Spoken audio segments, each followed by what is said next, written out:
భారత రక్షణ విధానంలో ఉగ్రవాద నిర్మూలన కీలకమని రక్షణ మంత్రి రాజ్నాథ్ సింగ్ ప్రకటించారు. గుజరాత్లోని భుజ్ ఎయిర్ ఫోర్స్ స్టేషన్లో ఆయన మాట్లాడుతూ ఆపరేషన్ సింధూర్ ఇంకా పూర్తి కాలేదని పాకిస్తాన్కు గట్టి హెచ్చరికలు జారీ చేశారు. వివరాలు చూద్దాం.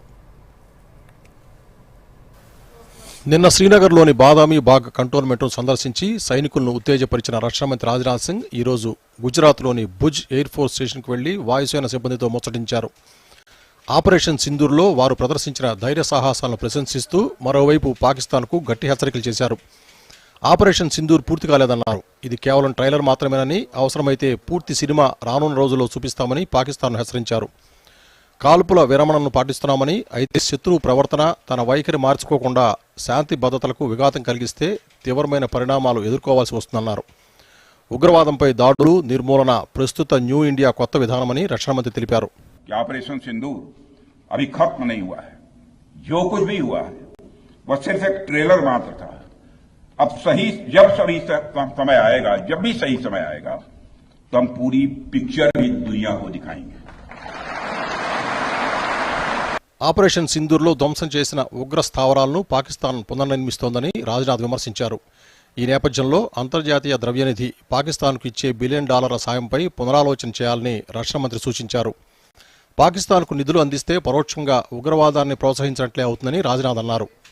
ఆపరేషన్ సింధూర్లో వాయుసేన పోషించిన పాత్రను ప్రపంచ దేశాలు కూడా ప్రశంసించాయని రాజ్నాథ్ తెలిపారు. కేవలం 23 నిమిషాల్లో భారత వైమానిక దళం పాక్ ఆక్రమిత కశ్మీర్లోని ఉగ్ర స్థావరాలను ధ్వంసం చేసిందని కొనియాడారు.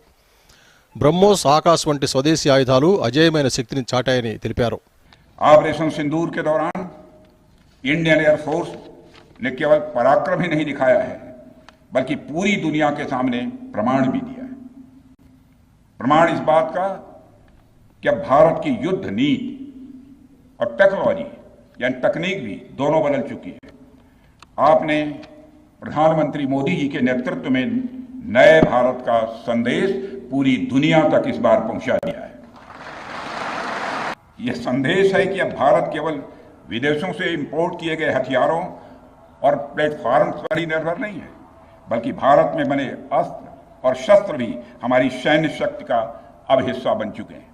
ब्रह्मोस मिसाइल की ताकत को तो पाकिस्तान ने खुद स्वीकार कर लिया है, मगर भारत में बनी ब्रह्मोस मिसाइल ने पाकिस्तान को रात के अंधेरे में दिन का उजाला दिखाई दिया.